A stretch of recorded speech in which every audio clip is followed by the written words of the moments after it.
friends, this is FirearmPop, and you can see I have a little addition to my family here. Had carpal tunnel surgery done yesterday, as a matter of fact, and this piece of foam rubber, I feel like one of those dogs that's wearing a cone around their heads, and they to prevent them from hurting themselves even more. Well, that's what this styrofoam gizmo is supposed to do. Helps me keep my hand upright. Of course, I could lower it, but this gives me something to rest on and to hold it upright. Although I am feeling the positive effects of the surgery already. I mean, I'm doing really well. Okay, this is not the topic of this video. The topic of this video, and I'm going to take this off or else I won't be able to handle any weapons, is to laser or not to laser. That is the question. Now, when I'm at the gun shows and talking to a lot of my friends out there, that's the biggest question. Oh, I want a gun with a laser. And I have a couple of them. The first one I ever bought was my LCP. Now, this is a nice gun with a laser, and this was an add-on. So, is a laser nice? Well, you know, here it doesn't take up much room, and it kind of does the job. That's one type of laser.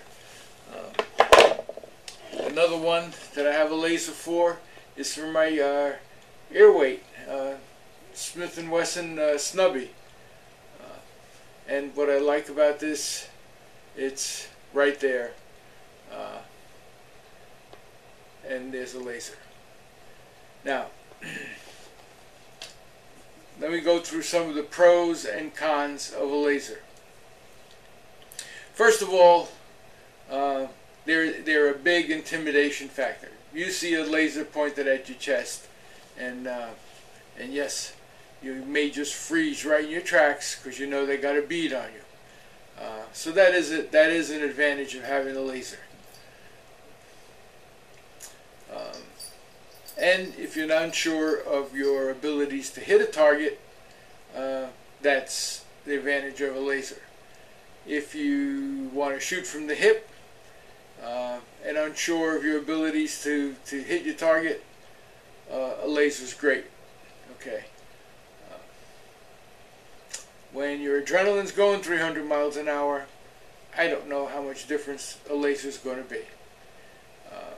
Let me go through some of the negatives of a laser. Worthless in daylight. One of the only big advantages I see to a laser is to have it as a nightstand gun. And so if I point this down the steps at someone coming up, they'll get the message. I mean, racking a shotgun will give them the message as well. But having, again, the bead on you makes you stop and wonder. Okay, so as far as accuracy, it helps. I really feel if you want to improve your accuracy, the best way is to do more range time. Practice with that weapon, practice and practice. Okay. There's one other thing that I like for a nightstand, and it's not a laser, but it's a light that'll fit on a rail. There you go. Multi-switch. But anyway, so that's always helpful too, pointing down the steps.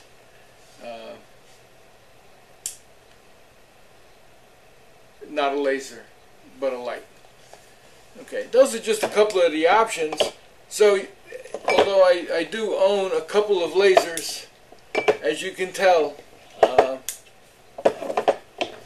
I'm not convinced.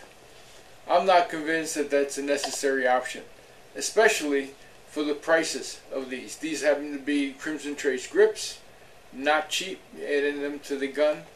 This was a Crimson Trace modification to the LCP, not cheap.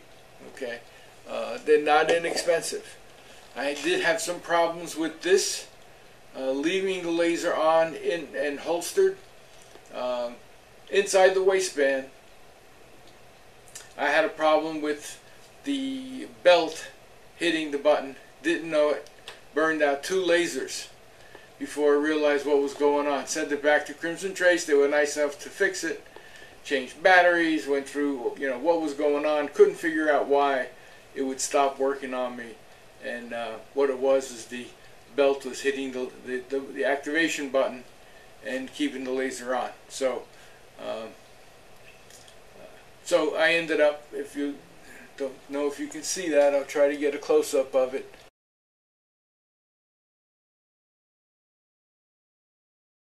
There is an on-off switch on the bottom of this pistol grip, and so if you hit the off switch, then no matter how much you push the trigger or the activation button, it doesn't go on.